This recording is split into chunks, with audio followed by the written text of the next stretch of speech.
Hello students, welcome to rocking Guru. बच्चों, आज हम लोग बात करेंगे SN2 रिएक्शन मैकेनिज्म के बारे में कि SN2 रिएक्शन मैकेनिज्म किस तरह से होता है।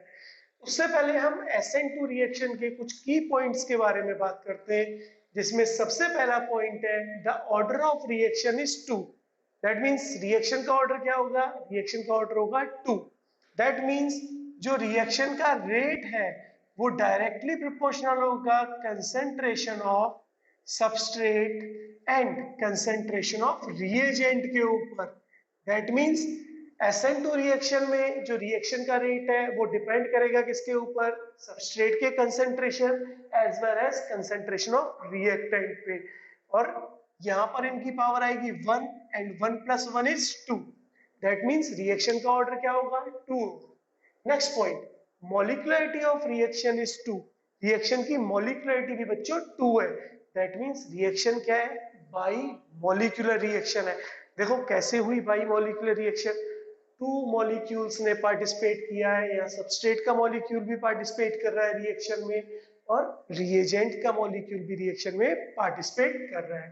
नेक्स्ट, ये रिएक्शन कंप्लीट हो जाती है सिंगल स्टेप में, जबकि SN1 रिएक्शन कंप्लीट हो रही थी 2 स्टेप्स में, लेकिन ये रिएक्शन सिंगल स्टेप में कंप्लीट होती है। Next, high energy transition state is form. यहाँ पर ट्रांजिशन स्टेट का फॉर्मेशन हो रहा है और उसकी एनर्जी क्या है? हाई एनर्जी है। जबकि SN1 में क्या होता था बच्चों? कार्बोकैटायन इंटरमीडिएट का फॉर्मेशन होता था और 2 स्टेप्स में वो रिएक्शन कंप्लीट होती थी। Next, no rearrangement is possible. Obvious है, अगर कार्बोकैटायन इंटरमीडिएट का फॉर्मेशन होता तो रीअरेंजमेंट होता। यहाँ पर किसी भी कार्बोकैटायन इंटरमीडिएट का फॉर्मेशन नहीं हो रहा है, इसका मतलब यहाँ पे कोई भी रीअरेंजमेंट नहीं होगा। Next and the very important point, जिसको हम ऑलरेडी पढ़ चुके हैं, कि polar aprotic solvents are used. यहाँ पर पोलर एप्रोटिक सॉल्वेंट यूज्ड होते हैं। क्या होते हैं पोलर एप्रोटिक सॉल्वेंट्स? वो सॉल्वेंट्स जिनमें पोलैरिटी तो जनरेट होगी, लेकिन वो क्या प्रोटॉन नहीं देंगे, यानी H पॉजिटिव आयन नहीं देंगे। देखो यहाँ पर डबल बॉन्ड था, ऑक्सीजन पे नेगेटिव, कार्बन पे पॉजिटिव। देखो पोलैरिटी जनरेट हो रही है, लेकिन ये H पॉजिटिव आयन मीडियम में नहीं दे रहे हैं। सेम यही वहां पे देखो, oxygen negative, sulphur positive, polarity यानी पोल्स का जनरेशन हो रहा है, बट प्रोटॉन्स नहीं दे रहे। तो ऐसे ही बहुत सारे हमारे एग्जांपल्स हैं जो पोलर एप्रोटिक सॉल्वेंट के हैं। Next, the very important point, Walden inversion occurs. देखो, जब भी कभी भी SN2 रिएक्शन होगी तो वॉल्डन इन्वर्जन होगी, बट इन्वर्जन इन कॉन्फ़िगरेशन मे और may not be occur. Walden inversion तो होगी, लेकिन इन्वर्जन इन कॉन्फ़िगरेशन हो भी सकती है और नहीं भी हो सकती है। That means what is Walden inversion? Walden inversion is change in the geometry of molecule, है ना? Change in geometry of molecule. Molecule की ज्योमेट्री चेंज हो जाएगी। जबकि इन्वर्जन इन कॉन्फ़िगरेशन में क्या होता था? ऑप्टिकल एक्टिविटी चेंज हो जाती थी, आर फॉर्म एस फॉर्म में कन्वर्ट हो जाती थी, या एस फॉर्म आर फॉर्म में कन्वर्ट हो जाती थी। तो जब भी कभी भी SN2 रिएक्शन होगी तो हमेशा वॉल्डन इन्वर्जन होगा, लेकिन ये जरूरी नहीं है कि वहां पे इन्वर्जन इन कॉन्फ़िगरेशन हो। Next point, SN2 reactions are stereospecific in nature। Stereo specific in nature का क्या मतलब होगा? स्टीरियो स्पेसिफिक इन नेचर का मतलब है बच्चों के एक स्पेसिफिक कंपाउंड का ही फॉर्मेशन होगा। जब हमने SN1 रिएक्शन पढ़ी थी तो SN1 reactions are stereo selective reactions, यानी एक से ज्यादा प्रोडक्ट का फॉर्मेशन होता था और फिर हम डिसाइड करते थे कि कौन सा प्रोडक्ट मेजर है या कौन सा माइनर है। दैट मीन्स हम अपने प्रोडक्ट को सेलेक्ट कर सकते हैं। लेकिन स्टीरियो स्पेसिफिक में क्या होगा? एक स्पेसिफिक टाइप के प्रोडक्ट का ही फॉर्मेशन होगा। नाउ अब हम लोग बात करते हैं mechanism of SN2 reaction. Mechanism of SN2 reaction. SN2 reaction का मैकेनिज्म क्या होगा? देखो, सबसे पहले मैं एक एल्किल हैलाइड लेता हूं, लाइक मैंने एग्जांपल लिया, मेरा एक एल्किल हैलाइड,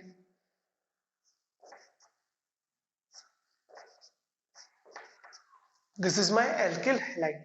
अब जैसे ही मैं यहाँ पर न्यूक्लियोफाइल का अटैक कराऊंगा in presence of polar aprotic medium like DMSO, dimethyl sulphoxide, the full form of DMSO is dimethyl sulphoxide.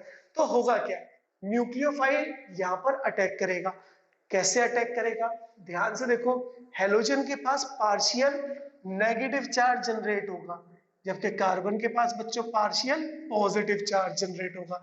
अगर कार्बन पॉजिटिव चार्ज जनरेट कर रहा है यानी अब इसके पास एक इलेक्ट्रोफिलिक साइट जनरेट हो गई है। अगर इसके पास इलेक्ट्रोफिलिक साइट जनरेट हो गई है तो अब न्यूक्लियोफाइल क्या करेगा, इलेक्ट्रोफिलिक साइट पर अटैक करेगा। लेकिन कैसे अटैक करेगा, देखो हमेशा एक बात याद रखो, हम जितने भी मैकेनिज्म पढ़ते हैं वहां पे हम लोग बात करते हैं मॉलिक्यूलर ऑर्बिटल थ्योरी के रिस्पेक्ट में। कैसे, मैं आपको बताता हूँ। अगर मेरा ये कार्बन है तो कार्बन का एटॉमिक नंबर कितना होगा, 6। यानी अगर मैं मॉलिक्यूलर ऑर्बिटल थ्योरी के अकॉर्डिंग इसकी कॉन्फ़िगरेशन लिखता हूं तो क्या होगा, sigma 1s, sigma 1s, sigma star 1s, sigma 1s में 2 इलेक्ट्रॉन, सिग्मा स्टार 1s में 2 इलेक्ट्रॉन, देन सिग्मा 2s में 2 electron and now sigma star 2s में एक भी इलेक्ट्रॉन नहीं है। इसका मतलब कार्बन का बॉन्डिंग मॉलिक्यूलर ऑर्बिटल फिल्ड है, लेकिन कार्बन का एंटी बॉन्डिंग मॉलिक्यूलर ऑर्बिटल क्या है, वैकेंट है। यहाँ पे अगर मैं बनाना चाहूँ कि कार्बन का बॉन्डिंग मॉलिक्यूलर ऑर्बिटल और एंटी बॉन्डिंग मॉलिक्यूलर ऑर्बिटल क्या होगा, तो देखो this is the bonding molecular orbital of carbon, bonding molecular orbital of carbon. और इसी के अपोजिट में क्या होगा, anti bonding molecular orbital of carbon. अब बॉन्डिंग मॉलिक्यूलर ऑर्बिटल तो ऑलरेडी फिल्ड है, तो न्यूक्लियोफाइल कहाँ अटैक करेगा, एंटी बॉन्डिंग में अटैक करेगा। और इसी अटैक को हम लोग बोलते हैं बैक साइड अटैक। तो यहाँ पर बैक साइड अटैक क्यों हुआ, इस चीज को जानो, क्योंकि यहाँ पे anti bonding molecular orbital vacant था, और एंटी बॉन्डिंग क्या होगा, बॉन्डिंग के अपोजिट में होगा। तो न्यूक्लियोफाइल यहाँ से आएगा और यहाँ पर आ जाएगा, और एक स्टेट का फॉर्मेशन होगा जिसको हम बोलेंगे transition state. Carbon, hydrogen, hydrogen, hydrogen, x and NU। देखो हेलोजन पे भी partial negative charge and nucleophile पे भी बच्चों पार्शियल नेगेटिव चार्ज होगा। जरा ध्यान से देखो, आपने आज तक क्या पढ़ा है कि कार्बन सिर्फ टेट्रावैलेंट होता है, यानी टेट्रावैलेंसी शो करता है मैक्सिमम, लेकिन यहाँ पर कार्बन की वैलेंसी कितनी है, 1 2 3 4 5। यानी सिर्फ ट्रांजिशन स्टेट ही एक ऐसी स्टेट होती है जहाँ पे कार्बन पेंटावैलेंसी शो करता है। तो ये क्या है यहाँ पे, पेंटावैलेंट। तो यहाँ पे कार्बन पेंटावैलेंट है। एक चीज और, यहाँ पर न्यूक्लियोफाइल और कार्बन के बीच में बॉन्ड फॉर्मेशन हो रहा है, बॉन्ड फॉर्मेशन हो रहा है, लेकिन यहाँ पे क्या हो रहा है, बॉन्ड ब्रेक डाउन हो रहा है। तो ट्रांजिशन स्टेट में bond formation and bond break down takes place simultaneously, एक साथ बॉन्ड फॉर्मेशन और बॉन्ड ब्रेक डाउन होता है। और जब भी कभी भी बॉन्ड फॉर्मेशन हो रहा होता है या बॉन्ड ब्रेक डाउन हो रहा होता है तो हमेशा याद रखो, आपको उस टाइम हाइब्रिडाइजेशन में उन बॉन्ड्स को काउंट नहीं करना है। दैट मीन्स अगर यहाँ पे मैं इस कार्बन की हाइब्रिडाइजेशन की बात करूं तो यहाँ पे कार्बन की हाइब्रिडाइजेशन होगी sp2, sp2 हाइब्रिडाइजेशन होगी। लग क्या रहा है, sp3 डिहाइब्रिडाइजेशन हमें लग रही है, लेकिन होगी क्या, sp2। क्यों, क्योंकि जब भी bond formation and bond break down होते हैं तो हम उनको कभी भी हाइब्रिडाइजेशन में काउंट नहीं करते, क्योंकि ना ही वो कंप्लीट सिग्मा बॉन्ड है और ना ही वो complete lone pair of electron है, तो ये कभी भी काउंट नहीं होंगे। अब इस ट्रांजिशन स्टेट के बाद क्या होगा, बॉन्ड ब्रेक डाउन हो जाएगा एंड बॉन्ड फॉर्मेशन कंप्लीट हो जाएगा, और अब स्ट्रक्चर कैसा हो जाएगा, H, H and H. तो दिस इज द प्रोडक्ट। तो ये आपका प्रोडक्ट बन गया।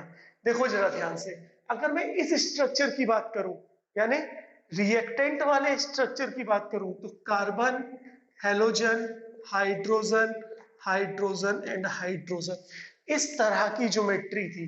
लेकिन यहाँ पे क्या हुआ, ज्योमेट्री चेंज हो गई है ना। यही होता है वोल्टन इन्वर्जन। ये था हमारा सबस्ट्रेट, और सबस्ट्रेट क्या हुआ, इन्वर्स होके यहाँ पे हो गई है वोल्टन इन्वर्जन, यानी ज्योमेट्री चेंज हो गई है यहाँ पर। जरा बताओ, क्या यहाँ पे इन्वर्जन इन कॉन्फ़िगरेशन हो रहा है? इन्वर्जन इन कॉन्फ़िगरेशन कहाँ पे होता है? जहाँ पे कायरल कार्बन प्रेजेंट हो। यहाँ पे कोई कायरल कार्बन प्रेजेंट नहीं है, यहाँ पे भी कोई कायरल कार्बन प्रेजेंट नहीं है। दैट मीन्स यहाँ पे वोल्टन इन्वर्जन हो रही है, बट इन्वर्जन इन कॉन्फ़िगरेशन नहीं हो रही। इस बात को हमेशा याद रखना है। अब बात करते हैं कि अगर हम ऑप्टिकली एक्टिव सबस्ट्रेट को यूज करेंगे तो क्या होगा। यानी if optically active substrate is used,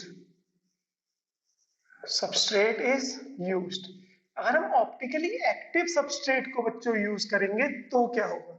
देखो, आप सबको पता है कि ऑप्टिकल एक्टिविटी के लिए, ऑप्टिकल एक्टिविटी के लिए कोई भी मॉलिक्यूल जो है उसके पास कायरल कार्बन होना चाहिए, प्लस उसके पास plane of symmetry and centre of symmetry absent होनी चाहिए।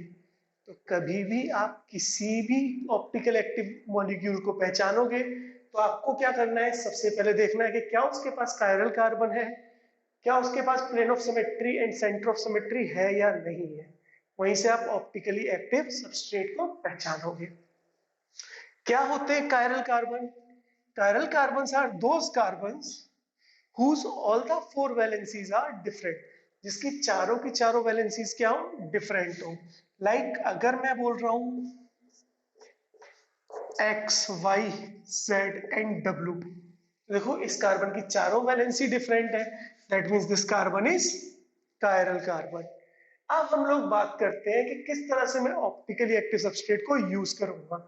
तो मैं एक एग्जांपल ले रहा हूं, लाइक मैंने बोला एक्स, एक्स इज हेलोजन। यहां पर मैं ले रहा हूं एच, यहां पे मैंने ले लिया CH3, एंड यहां पे मैं यूज कर रहा हूं डी, यानी deuterium, the isotope of hydrogen. अब होगा क्या, जैसे ही न्यूक्लियोफाइल आएगा इन पोलर एप्रोटिक मीडियम, यानी like acetone, polar aprotic medium, तो न्यूक्लियोफाइल क्या करेगा, अगेन फिर से बैक साइड अटैक करेगा। जैसे ही न्यूक्लियोफाइल बैक साइड अटैक करेगा, आपकी ट्रांजिशन स्टेट कैसे बनेगी, कार्बन, और यहां पर न्यूक्लियोफाइल लग जाएगा आपका,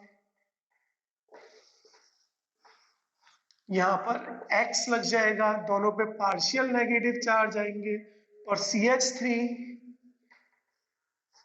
D एंड H, ये आ जाएगी आपकी ट्रांजिशन स्टेट, जिसकी एनर्जी क्या होती है, बहुत ही ज्यादा हाई एनर्जी होती है।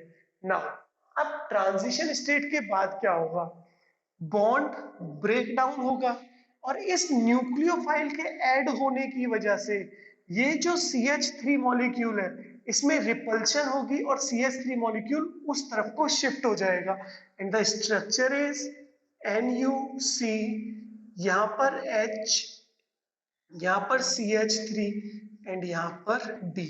ये आपका स्ट्रक्चर यानी आपका प्रोडक्ट बन जाएगा। तो ये आपके प्रोडक्ट का फॉर्मेशन हो चुका है।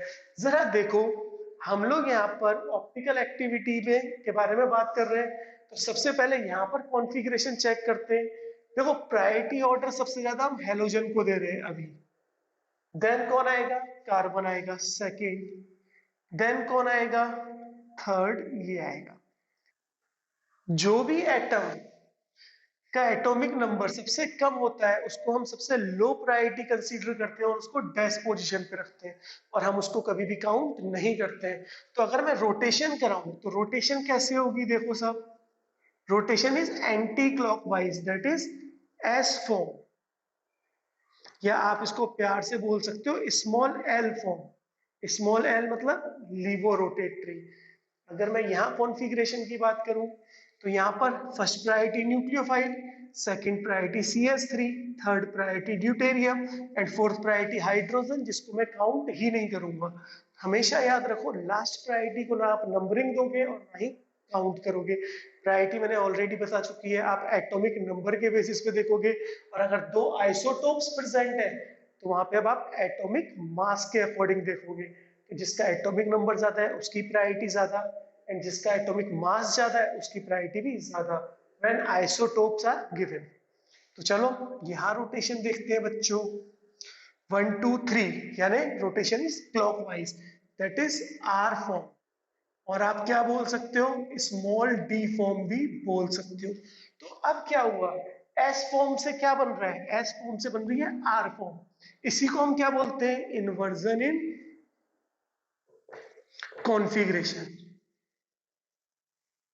तो याद रखना इन्वर्जन इन कॉन्फ़िगरेशन कब होगी, जब ऑप्टिकली एक्टिव सबस्ट्रेट प्रेजेंट होगा। अगर ऑप्टिकली एक्टिव सबस्ट्रेट प्रेजेंट नहीं है तो वहां इन्वर्जन इन कॉन्फ़िगरेशन नहीं होगी, वहां पे सिर्फ वॉल्टन इन्वर्जन होगी। तो देखो यहाँ पे वॉल्टन इन्वर्जन भी हो रही है और इन्वर्जन इन कॉन्फ़िगरेशन भी हो रही है। जबकि पिछले वाले एग्जाम्पल में, जो इससे पिछला एग्जाम्पल मैंने कराया था, वहां पर क्या हो रहा था, सिर्फ वॉल्टन इन्वर्जन हो रही थी, इन्वर्जन इन कॉन्फ़िगरेशन नहीं हो रही थी। अब हम लोग कुछ एग्जाम्पल्स की ओर बात करते हैं। मैं यहाँ पे कुछ एग्जाम्पल्स लिख रहा हूँ, like example number first is CX H H and H। Example number two is CH3 H H and X। Example number third is CX H CH3 and CH3. And the example number fourth is CX, CH3, CH3 and CH3. बच्चों, this is methyl halide. This is 1 degree alkyl halide. This is 2 degree alkyl halide, and this is 3 degree alkyl halide. So this is methyl halide. This is 1 degree alkyl halide. This is 2 degree alkyl halide. And this is 3 degree alkyl halide. तो यहाँ पे मैंने तीनों alkyl halide बना दिए। अब अगर मैं न्यूक्लियोफाइल की बात करता हूँ कि इन तीनों में जो न्यूक्लियोफाइल है उसका अटैक करा रहा हूं मैं, तो जरा देखो साथ मिलकर अटैक कराते हैं। यहां पर इस हाइड्रोजन को मैं थोड़ा सा स्लाइटली नीचे लगाकर यहां पर एंटी बॉन्डिंग मॉलिक्यूलर ऑर्बिटल बना रहा हूं।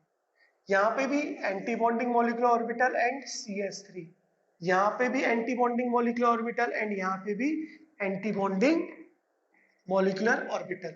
This is also ABMO, this is also ABMO and this is also ABMO, anti bonding molecular orbital. अब देखो जब न्यूक्लियोफाइल आएगा तो यहाँ बैक साइड से इजिली अटैक करेगा और स्ट्रक्चर क्या बना देगा, NuC H H and H, ये स्ट्रक्चर बना देगा।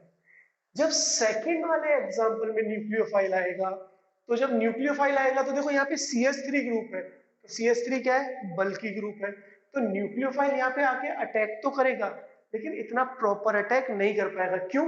क्योंकि यहाँ पे हिंड्रेंस आ जाएगी, स्टेरिक हिंड्रेंस आ जाएगी, और स्टेरिक हिंड्रेंस की वजह से न्यूक्लियोफाइल यहाँ पे अटैक तो करेगा, यानी अटैक तो बैक साइड ही करेगा लेकिन लेस एफिशिएंसी से करेगा as compare to example number first. और स्ट्रक्चर क्या बन जाएगा, NuC और CH3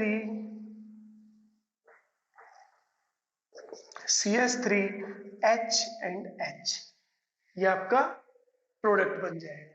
नाउ थर्ड में देखो, दो CH3 ग्रुप आ रहे हैं, यानी और भी ज्यादा स्टेरिक हिंड्रेंस आ रही है। आप सबको पता है स्टेरिक हिंड्रेंस का मतलब साथ वालों का डर। अब जब ये दोनों बल्की ग्रुप साथ में है तो ये न्यूक्लियोफाइल को यहाँ पे इजिली अटैक नहीं करने देंगे, लेकिन फिर भी थोड़े बहुत चांसेस हैं कि यहाँ पे अटैक कर देगा, एंड प्रोडक्ट क्या बन जाएगा, NU C CH3 CH3 and H, like this structure का फॉर्मेशन हो जाएगा। अब यहाँ पे देखो 3 degree alkyl halide, 3 degree alkyl halide में एक, दो और तीन बल्की ग्रुप है, तो ये यहाँ पर न्यूक्लियोफाइल को अटैक ही नहीं करने देंगे। वो क्या करेंगे, इस एंटी बॉन्डिंग मॉलिक्यूलर ऑर्बिटल को हाइड कर लेंगे, और जब ये एंटी बॉन्डिंग मॉलिक्यूलर ऑर्बिटल को हाइड कर लेंगे तो न्यूक्लियोफाइल अटैक नहीं कर पाएगा, और यहाँ पर 3 degree alkyl halide SN2 reaction नहीं दे पाएगा। इसलिए हम लोग हमेशा कहते हैं कि 3 degree alkyl halide SN2 reaction नहीं देता। तो सबसे एफिशिएंटली SN2 रिएक्शन कौन देगा, methyl halide, then 1 degree alkyl halide, and then 2 degree alkyl halide. तो अगर यहाँ पे मैं बात करूं कि रिएक्टिविटी टूवर्ड्स SN2 रिएक्शन, तो वो क्या होगी, इनवर्सली प्रोपोर्शनल होगी स्टेरिक हिंड्रेंस की। तो अगर मैं बात करता हूं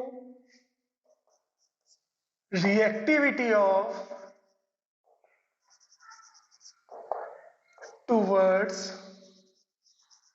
SN2 रिएक्शन, तो वो इनवर्सली प्रोपोर्शनल होगी किसके, स्टेरिक हिंड्रेंस के। तो एक बात हमेशा याद रखना ये बात कि reactivity of towards SN2 reaction is always inversely proportional to steric hindrance. इसी वजह से अगर मैं methyl halide 1 degree alkyl halide, 2 degree alkyl halide and 3 degree alkyl halide की बात करता हूं, तो यहाँ पे सबसे ज्यादा रिएक्टिव कौन होगा, methyl halide, then 1 degree alkyl halide, then 2 degree alkyl halide, methyl halide, then 1 degree alkyl halide, and then 2 degree alkyl halide, and then 3 degree alkyl halide। तो ये है reactivity order of substrate towards SN2 reaction. अब एक बात और बात करते हैं, अगर मैं एल्किल हैलाइड में हेलोजन ग्रुप को डिफरेंट कर दूंगा, लाइक मैंने एग्जांपल बोला कि मैं RF, RCl, RBr और RI के बारे में बात कर रहा हूं, तो इनमें कौन सा सबस्ट्रेट सबसे ज्यादा रिएक्टिव है, तो देखो सबसे ज्यादा रिएक्टिव होगा alkyl iodide, then alkyl bromide, then alkyl chloride, then alkyl fluoride. क्यों, क्योंकि जैसे ही आप आई को तोड़ोगे तो आई नेगेटिव बॉन्ड बनेगा, आई नेगेटिव मॉलिक्यूल बनेगा, और आई नेगेटिव इज मोर स्टेबल, क्योंकि आपको पता है कि negative on large size is more stable, है ना। इन ग्रुप, हम लोग ग्रुप की बात कर रहे हैं, तो ग्रुप में नेगेटिव लार्ज साइज पे क्या होता है, ज्यादा स्टेबल होता है, जबकि यहाँ पे जो F नेगेटिव बनता वो नेगेटिव ऑन स्मॉल साइज होता, तो ये क्या होगा, लेस स्टेबल होगा। तो जो लेस स्टेबल F नेगेटिव है तो वो टूटना क्यों चाहेगा, वो बॉन्ड ब्रेक करना ही नहीं चाहेगा। लेकिन अगर यहाँ पर I नेगेटिव यानी मोर स्टेबल न्यूक्लियोफाइल यानी लिविंग ग्रुप प्रेजेंट है, तो वहां पर क्या होगा, वो इजिली अपना बॉन्ड ब्रेक कर देगा और इजिली रिएक्शन हो जाएगी। तो इस तरह से हम लोग रिएक्टिविटी ऑफ हेलोजन पार्ट के बारे में बात करते हैं। अब बात करते हैं energy profile diagram of SN2 reaction. तो अगर मैं SN2 रिएक्शन का एनर्जी प्रोफाइल डायग्राम बनाऊंगा, यानी free energy and progress of reaction के बीच में कर्व बनाऊंगा, तो मेरा ग्राफ बनेगा लाइक दिस। देखो यहाँ पे सिर्फ सिंगल पीक बन रही है, यानी ये सिंगल स्टेप प्रोसेस है, तो यहाँ पे सिंगल पीक बन रही है। और सिंगल पीक कहाँ पे बनेगी, सिंगल पीक का मतलब क्या है, देखो ये एनर्जी है ना, ये थ्रेशोल्ड एनर्जी है, ET stands for threshold energy. तो थ्रेशोल्ड एनर्जी ज्यादा है, कौन सी एनर्जी ज्यादा है, थ्रेशोल्ड एनर्जी। इसका मतलब इस पॉइंट पर, इस पीक पर ट्रांजिशन स्टेट का फॉर्मेशन हो रहा है। सिंगल स्टेप है, ट्रांजिशन स्टेट बन रही है, इसका मतलब क्या है, ये SN2 का डायग्राम है। अगर मैं SN1 की बात करता तो SN1 में 2 या 2 से ज्यादा पीक बनती है, जिसमें हाईएस्ट पीक को हम रेट डिटरमाइनिंग स्टेप से डिनोट करते हैं, यानी स्लो स्टेप से डिनोट करते हैं। लेकिन यहाँ पर सिर्फ सिंगल पीक का फॉर्मेशन होगा बच्चों। और देखो ये जो एनर्जी है, इस एनर्जी को हम क्या बोलेंगे, एक्टिवेशन एनर्जी। और हमेशा रिएक्टेंट की एनर्जी और प्रोडक्ट की एनर्जी में रिएक्टेंट की एनर्जी ज्यादा होगी और प्रोडक्ट की एनर्जी कम होगी। That means product is more stable then reactant. तो ये था बच्चों हमारा energy profile diagram of SN2 reaction. आज का लेक्चर यहीं खत्म करते हैं।